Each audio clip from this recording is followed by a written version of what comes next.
in the vaudeville. They had real talent. Speaking of funny podcast. Not this young stuff you had today. You call it funny. Speaking of funny. Right. Yeah. Now let me ask you this. Something we have in common. So we are both stroke victims. That is a and stroke survivors. Stroke survivors. There we go. I didn't know what the absolute correct stroke survivors. But here's the crazy part. So I had mine earlier this year. Nobody ever referenced me to you before. You know what I'm saying? Like nobody's ever been, if I've been like, yo, I need some comedy advice. I need this, I need that. Nobody's ever been like, you should call Rodney Perry. The minute I had a stroke, everybody was like, you know who you need to call? You need to call Rod. I got his number right here. I'm like, I've had Rodney's number for about 10 years. Like, they're like, no, you need to call him. And so I don't know how to feel about that everybody's like, you know, they're like, oh, you've had a stroke, Rodney's had a stroke. I'm like, that's not, why am I more famous or more well-known for a medical condition than I am for my comedy? And did it ever feel like that with you? Not even necessarily with the stroke, but with anything else. Like, have you ever felt like something else overshadowed your talent when you didn't want it to? Let me say this real quick before you jump into that. When you had COVID and you was on live, it scared the shit out of me. Me too. I ain't even gonna lie. I watched your live and I was in tears and I was like, why am I? It scared me so bad. And I started calling up like the older people in my family and stuff like, y'all go get, vaccinated and wear y'all mask. And I saw you could barely even talk and you were still making people laugh, still cracking jokes. And you were still like pushing this, on your live. But it scared the shit out of me. And I said, Rodney needed to go lay down, but you were still like pushing forward. But I do remember you going through that. And you were like one of the only people that I saw that were still like speaking on it, because I think at that time people were just kind of like, oh, like just assuming if you got it, you was gonna die. Yeah. And it was, you were still like, people were still kind of joking about it, not really taking it seriously. And I think after your live, people really started to say, okay, you know what, this is, somebody I know, somebody I respect, is affected by this. And I really think it took it changed a lot of people's viewpoints in it. I know it definitely changed mine, but don't scare me like that no more. Because hilarious. Well, I didn't mean to make you cry. So here let's go. Two things. Okay, the stroke overshadowing. When you're in it, you ain't thinking about that. When you're in it, my body was contorted. I didn't know if I would walk again. I do a joke, and then I'm also in the hospital trying to figure out how am I going to make this funny, right? I'm thinking about that. I'm like, yo, this shit ain't funny. This is I gotta figure out a way. And so I just began to again take inventory of the whole situation.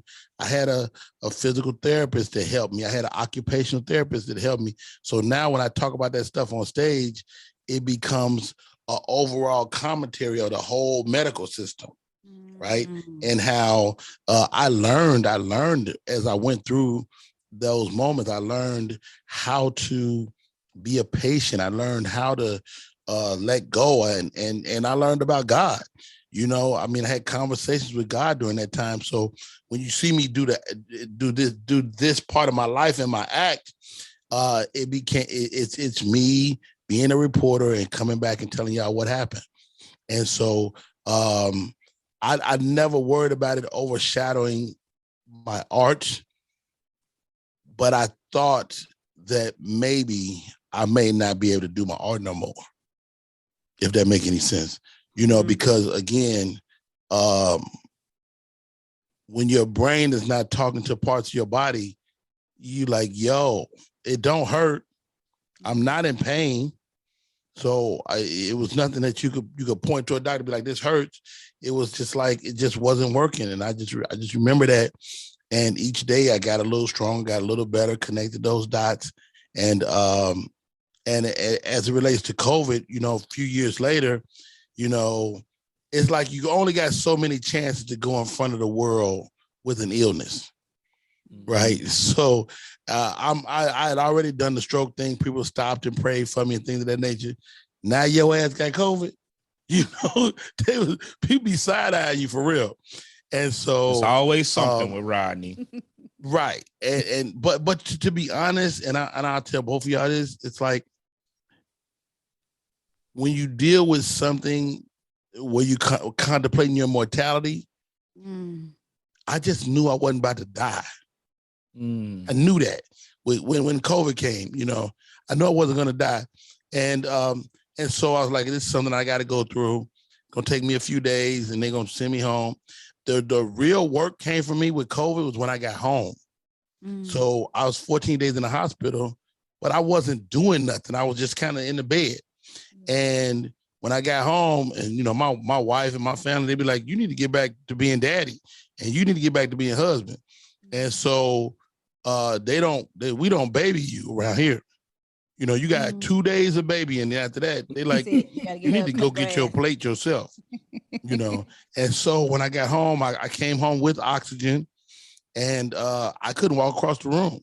And I was able to work through that. I bought a Peloton. I started riding my bike, and we fought. You know, we fought. I mean, when in doubt, you know, I'm not undefeated when it comes to fighting in real life, but if you want to fight with a disease, let's go. I feel that. I absolutely feel that. Question: Did you get vaccinated afterwards? I got vaccinated. You know, my sister made me get vaccinated. You know, she called me every day until I did it. And I mean, I thought, to be honest, Sonny, I'm coming off COVID. I thought I was Superman. I was like, I got antibodies. You know, but I was never opposed to vaccination, you know, like I was never like one of those people, you know, like, well, you know, they got us in Tuskegee, you know, so I wasn't thinking like that. I mean, I've, you know, I'm an ex-military. I was in the Navy for 8 years. I've been shot for reasons with stuff that I didn't know what it was. Right. And so I wasn't tripping out the vaccination. And again, it's not going to kill me. It's just not. I just know it's not gonna kill me. I'm gonna go out fly though. I'm gonna go out fly. When I go, it's gonna be fly. Can I be in charge of the open bar at your funeral? Oh my gosh. Just no. You don't even drink no more, Sonny. That's why I want to be in charge of the open bar. I want to make sure I give people the cutoff. See, that's awesome. I ain't no open bar. Ain't no open bar at yours? Hell no.